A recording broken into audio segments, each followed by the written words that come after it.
Shalom saudaraku sekalian, hari ini kita berjumpa kembali melanjutkan pembahasan kita ya saudaraku.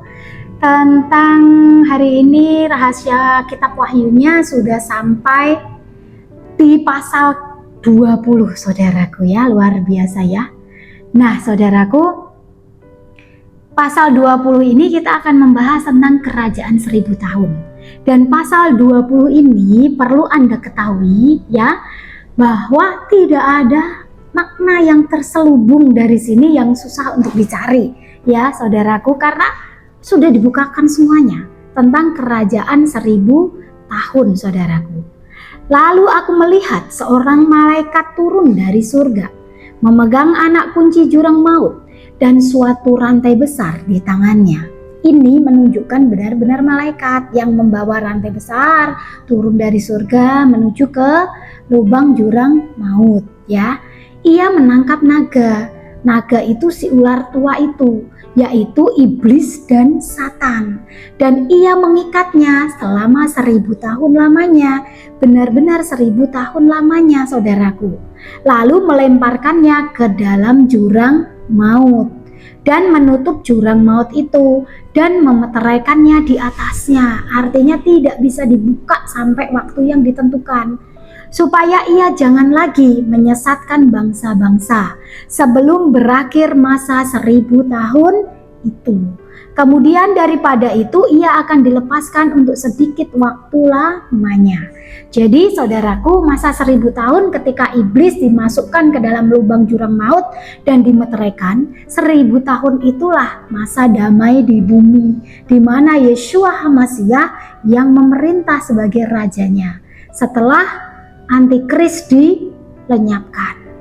Lalu aku melihat tahta-tahta dan orang-orang yang duduk di atasnya. Kepada mereka diserahkan kuasa untuk menghakimi. Aku juga melihat jiwa-jiwa mereka yang telah dipenggal kepalanya karena kesaksian tentang Yeshua dan karena firman Yahweh, yang tidak menyembah binatang itu dan patungnya, dan yang tidak juga menerima tandanya pada dahi dan tangan mereka. Dan mereka hidup kembali dan memerintah sebagai raja bersama-sama dengan Yeshua untuk masa 1000 tahun. Nah, masa 1000 tahun ini belum di Yerusalem yang baru, belum ya saudaraku, ini masih di bumi. Tetapi orang-orang mati yang lain tidak bangkit sebelum berakhir masa 1000 tahun itu. Inilah kebangkitan pertama. Berbahagialah dan kuduslah ia yang mendapat bagian dalam kebangkitan pertama itu saudaraku. Kenapa? Karena kematian yang kedua tidak berkuasa lagi atas mereka, tetapi mereka akan menjadi imam-imam Bapa Yahweh dan Yeshua, dan mereka akan memerintah sebagai raja bersama-sama dengan dia 1000 tahun lamanya. Mengapa kematian tadi ya, maut tadi, kematian yang kedua tidak lagi berkuasa? Karena orang-orang itu sudah diubah tubuhnya menjadi tubuh kemuliaan ya saudaraku. Dan setelah masa 1000 tahun itu berakhir, iblis pun dilepaskan dari penjaranya. Untuk apa saudaraku? Jadi Anda harus sambil buka Alkitab ya, karena saya cepat ini. Jadi sampai kepada ayat 8 saudaraku ya. Dan ia akan pergi menyesatkan bangsa-bangsa pada keempat penjuru bumi. Jadi iblis itu dilepaskan begitu ya, untuk menyesatkan bangsa-bangsa, yaitu Gog dan Magog, dan mengumpulkan mereka untuk berperang, dan jumlah mereka sama dengan banyaknya pasir di laut saudaraku. Maka naiklah mereka ke seluruh dataran bumi, lalu mengepung perkemahan tentara orang-orang kudus dan kota yang dikasihi itu. Tetapi dari langit turunlah api menghanguskan mereka. Jadi ingat, siapa yang berperang? Tuhan sendiri. Bahkan api dari langit yang menghanguskan mereka. Dan iblis yang menyesatkan mereka dilemparkan ke dalam lautan api saudaraku dan belerang, yaitu tempat binatang dan nabi palsu itu. Dan di sana mereka siang dan malam disiksa, saudaraku, sampai selama-lamanya. Jadi kalau iblis, Lucifer sekarang menjadi raja dari jurang maut, oke, gitu ya, yang memimpin kegerakan di muka bumi untuk melawan Yesus Hamasiah, benar, dia rajanya. Tapi nanti pada waktu penghakiman telah tiba, mereka bukan raja lagi, Lucifer pun bukan raja lagi. Karena apa? Disiksa, ya, sama-sama disiksa, ya. Ini dengarkan. Jadi kalian para pengikut-pengikut setan, begitu ya, sekte-sekte iblis, dengarkan saya hari ini. Karena kalian masih manusia, bukan? Jadi seharusnya kalian masih bisa mendengar, ya. Jadi iblis yang kalian ikuti itu, ya, iblis yang kalian ikuti itu tidak bisa menyelamatkan kalian, ya. Bahkan nanti setelah kalian mati dan masuk ke dalam jurang maut itu, Lucifer yang kalian puja-puja sebagai raja akan disiksa tidak terkecuali. Jadi kalian tidak akan selamat. Maka kalian para pemuja setan yang melihat hal ini, kalian camkan itu. Bertobat segera selagi masih ada waktu. Karena waktunya sudah habis, ya. Dan saya ulangi lagi ya, ayat 10. Iblis yang menyesatkan mereka dilemparkan ke dalam lautan api dan belerang, yaitu tempat binatang dan nabi palsu itu. Mereka disiksa siang dan malam. Jadi baik nabi palsu, baik para pengikutnya, binatang itu, Lucifer, iblis itu, setan itu, demit, jin, apapun itu, disiksa, ya. Jadi bertobat kalian, terbukalah mata kalian, ya. Dalam nama Yeshua Hamasiah Tuhan, aku minta supaya mereka semua dilepaskan, dibuka selubung atas mata mereka, Tuhan. Lalu aku melihat suatu tahta putih yang besar, dan dia yang duduk di atasnya, dari hadapannya lenyaplah bumi dan langit, dan tidak ditemukan lagi tempatnya. Jadi kapan lenyapnya bumi dan langit, saudaraku? Pada saat kerajaan 1000 tahun selesai, iblis sudah dimasukkan ke dalam neraka, lautan jurang maut itu, ya, lautan api itu, dan disiksa di sana selama-lamanya. Tidak ada lagi mereka dikeluarkan, tidak akan, ya. Jadi saat itulah langit dan bumi lenyap. Jadi bumi kita ini masih panjang, saudaraku. Meskipun ada gempa hebat, ada kebakaran, ada apapun, bumi masih ada, ya, saudaraku, ya.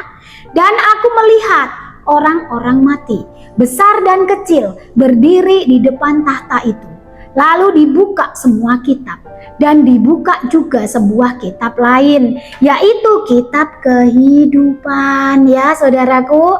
Dan orang-orang mati dihakimi menurut perbuatan mereka, saudaraku. Kitab kehidupan ini berdasarkan apa yang ada tertulis di dalam kitab-kitab itu.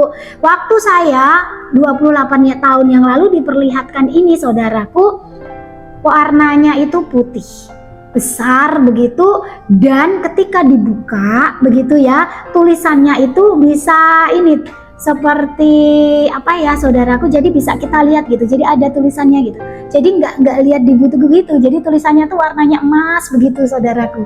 Itu yang saya lihat. Nanti kalau saya dibilang halu, terserah, saya kan lihat seperti itu, ya. Jadi saudaraku, di sana orang tidak bisa mengelak, saudaraku, karena selain dibacakan itu kelihatan seperti CCTV yang diputar begitu, ya, ada slide-nya begitu. Jadi ayo kalian yang berzina, yang berselingkuh, mungkin kamu nggak ngaku sama istrimu, ya, mungkin kamu nggak ngaku sama siapapun, kamu sedang mencuri, sedang merugikan perusahaanmu kayak gitu, tapi ketika kalian didakwa nanti di penghakiman, itu slide-nya dibukakan. Jadi tidak perlu pengacara membela kalian, hanya perlu Yeshua Hamasiah, ya. Karena apa? Itu sudah ada CCTV-nya, dibuka langsung rekamannya, ya. Jadi nggak cuma dicatat, tetapi direkam, saudaraku, ya. Nah, kita lanjutkan, ya, saudaraku. Dan aku melihat orang-orang mati. Tadi udah, ya, dibuka kitab kehidupan, ya. Oh, saya bacakan kayaknya ini. Dan aku melihat orang-orang mati, besar dan kecil, berdiri di depan tahta itu. Lalu dibuka semua kitab, dan dibuka juga sebuah kitab lain, yaitu kitab kehidupan.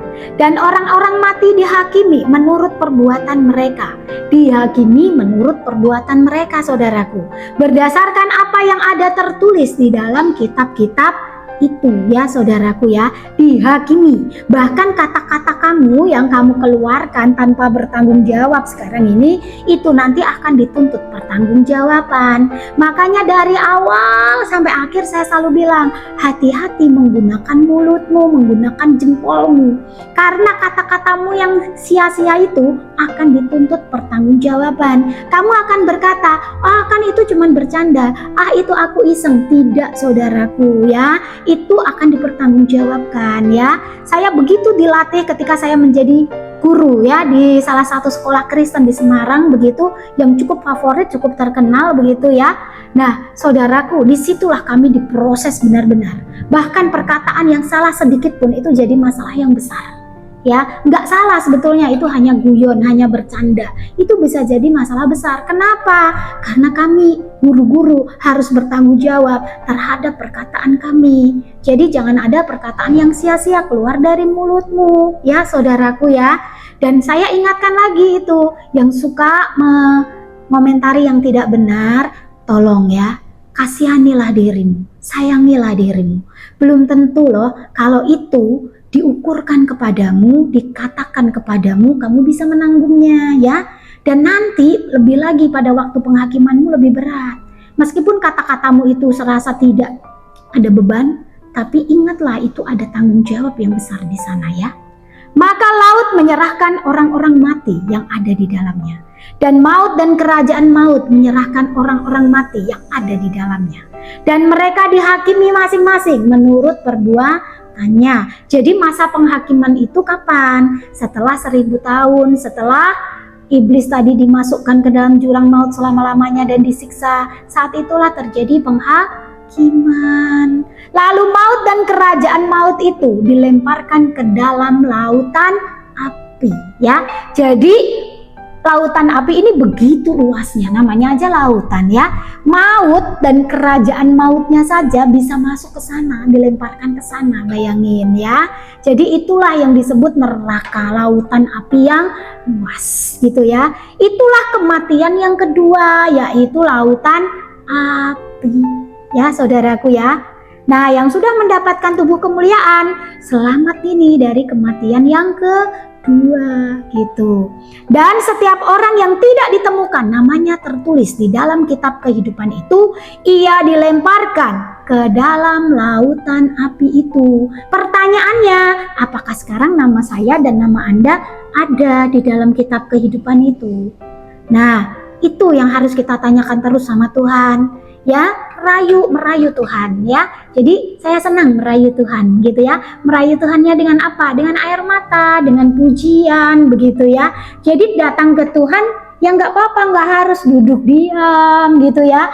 Saya kalau duduk diam ngantuk tidur saya ya. Jadi saya harus menyembah begitu. Saya akan diam ketika Roh Kudus itu bicara. Saya dengarkan sambil nangis. Iya Roh Kudus, iya Bapak, iya gitu ya. Jadi ada tahap-tahapnya begitu, dan masing-masing orang punya cara menyembah yang berbeda kan.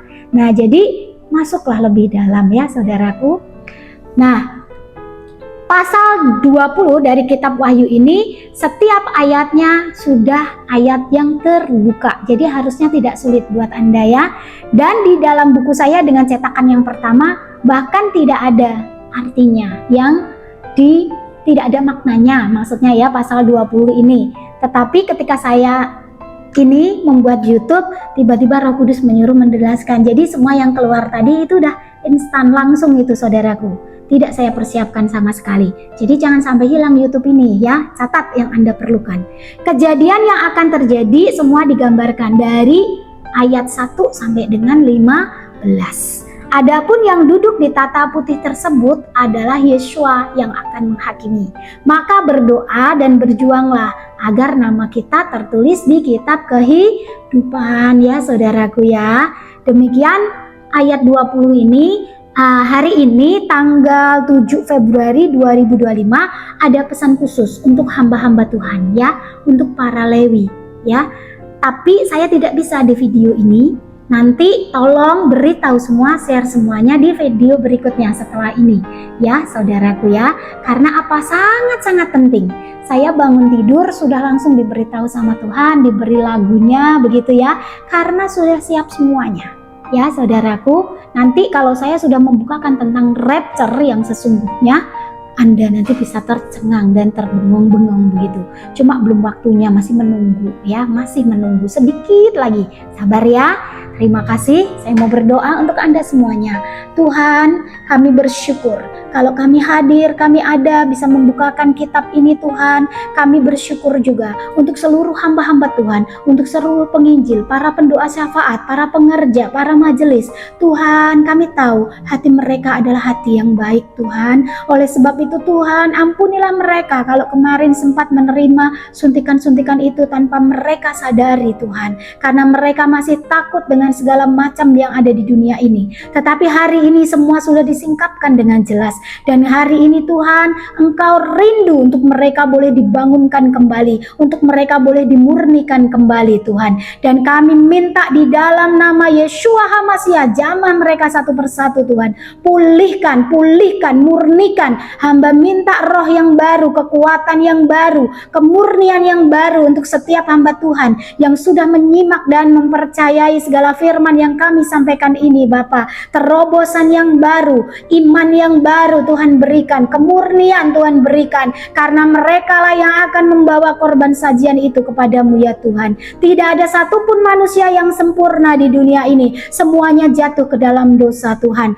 Oleh sebab itulah Engkau datang dan menebus kami. Kami percaya Tuhan di dalam nama Yeshua HaMashiach, Engkau Tuhan murnikan mereka kembali. Dalam namamu kami berdoa, amin.